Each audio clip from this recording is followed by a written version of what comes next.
Hey everybody, welcome back to Video Game. So Derek got a super fun and exciting video for you guys today, and one that I'm particularly excited to talk about, because even though you're watching single screen Ridge Racer footage right now, in just a moment we're going to move over to the very exceedingly rare 3-screen version of Ridge Racer. Because if you weren't aware, back in the day there were two other cabinets outside of the single screen setup, the full-scale version that had an entire car you'd sit in, and that's basically extinct at this point in time, as well as the 3-screen version of the game.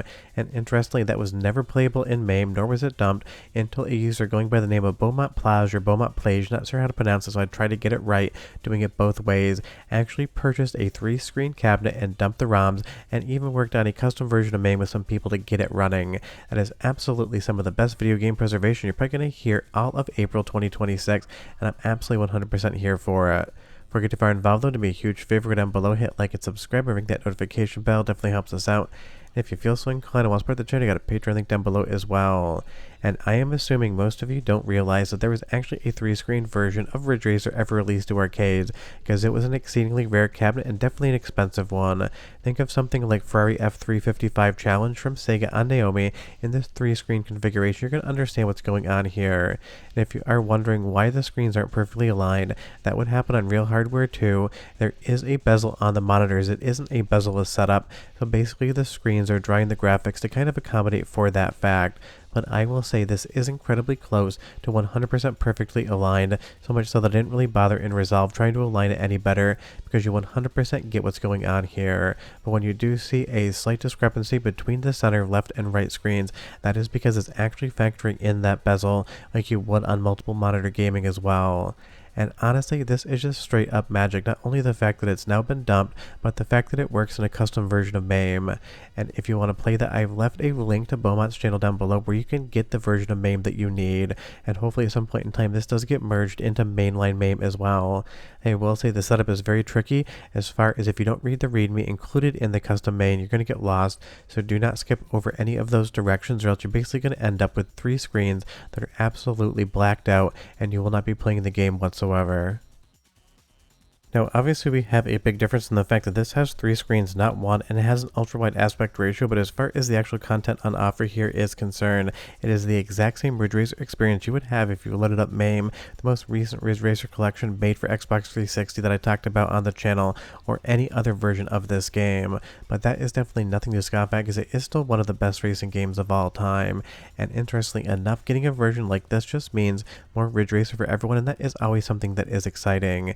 And I've been saying a lot recently, this is why retro gaming is making a comeback. In 2026, you see so many fun new things coming out for everyone to enjoy, because this cabinet could have easily been purchased by a collector, never dumped, and just sit in a room where only one person or a few people could play it. So big credit to actually getting this thing 100% dumped. You know me and the channel, I always advocate for video game preservation, and anytime anything's available out there that a bunch of people can't enjoy, I always love to see people be willing to actually share it with everyone, so that everybody can actually have the fun. Now, this ran on 3 different Namco System 22 boards, each board outputting its own video signal, because obviously you have to have a board per screen, and it really is a fun kind of experiment from Namco. But honestly, obviously 90% of the actual gameplay takes place on the middle screen like it would in a normal Ridge Racer game. Your car's never really going to deviate from that, but you're going to get a more ultra wide viewpoint, and you're going to be able to see your opponents coming up on the left and the right ever so slightly easier. And honestly, it's stuff like this back in the day that really made the arcades way better than what you would get in a home console environment.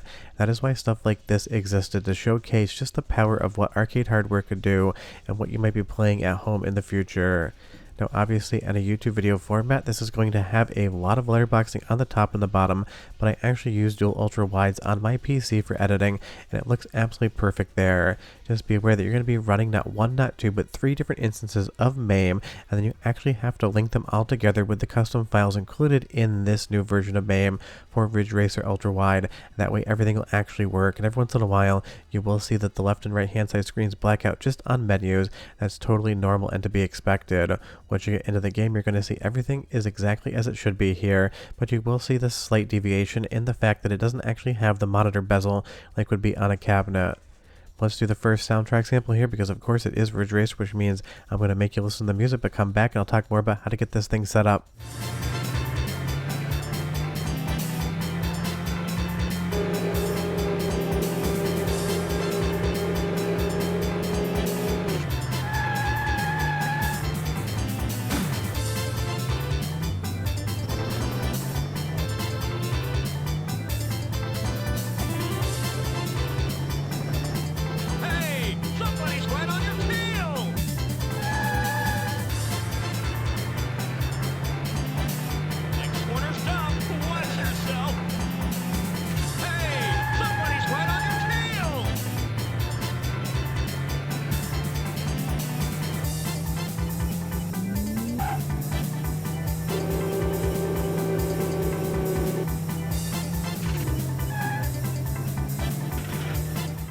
I mean, it sounds exactly like Ridge Racer should, and that's because it is just Ridge Racer, just with 3 different boards running 3 different screens. Now, if you do want to play this one, you're going to notice some link.bat files in the actual version of MAME you're going to be running on this. You need to execute all 3 of those bat files so you can actually link up all 3 instances of MAME so that they will draw the graphics correctly and actually get into the game. Because that is what would need to be done if you actually had real hardware in front of you. Those 3 boards would be linked up with cables. That way they can actually talk to each other and sync up their video signals. It's no different to link cables when you have multiple different arcade racing games next to each other, and you can actually link up data for different racers and compete against them on their own monitor. But in this instance, it's linking up that video signal so that when it draws to the 3 screens, it knows it's drawing it at the correct actual cadence. Because you would immediately know if these screens were off their cadence, because you would end up with a mismatch in where you are on the actual screen. But I will say this works incredibly well. Once you actually get it running and set up correctly, you just basically play Ridge Racer like you would any other game. And honestly, I love ultra-wide gaming. I understand I use the monitors for editing primarily, but having 2 of them really does give me a really fun gaming rig as well. And having something like this run on them, absolutely outstanding. But I did actually run this on my 4K OLED TV as well. Obviously a little bit of letterboxing there, but it honestly looked incredible with all of the vibrant colors and really was a ton of fun to play. And because this is just MAME with a couple custom files in there, you're going to be able to use a wheel and pedal set if you want, play the game exactly like you would on any other version of MAME, except now with a ton of width in the screen. And that, again, not only from a preservation standpoint, but from a fun standpoint, it's just a 10 out of 10 amazing thing to behold. And this is something I've never seen an arcade cabinet in real life. I always wanted to see one, but now we have the next best thing. One more soundtrack sample just because I love the music and the next sequence doesn't have any. So listen, I'll be right back with just a little bit more detail. Hey, hurry! Yeah, it's a new record!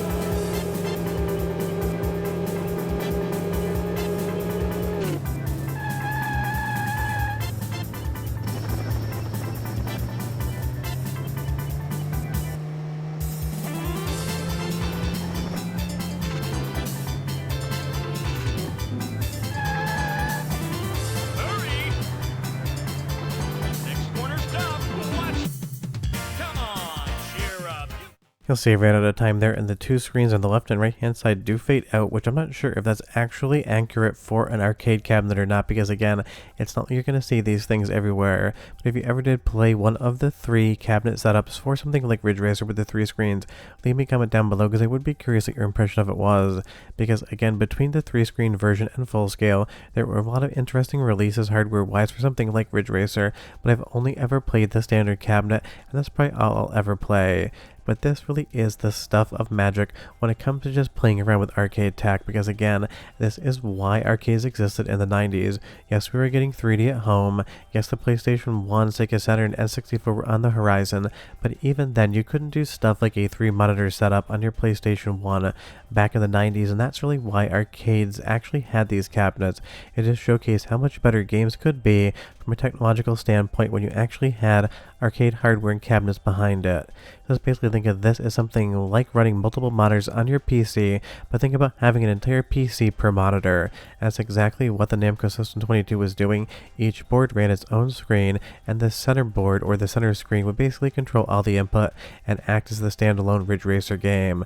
So I know none of us would actually have an independent PC per monitor on our desk, but that's basically how this technology worked. But at the core, don't worry about the technology and just think about the fact that an exceedingly rare version of Ridge Racer that basically no one could play whatsoever was found, purchased, dumped, and made available in a custom version of MAME so that everyone can sit down and enjoy one more way to play one of the best racing games of all time. Short of that, we are done. If you have any questions or comments, leave them down below, but I'll see you guys next time. Bye-bye.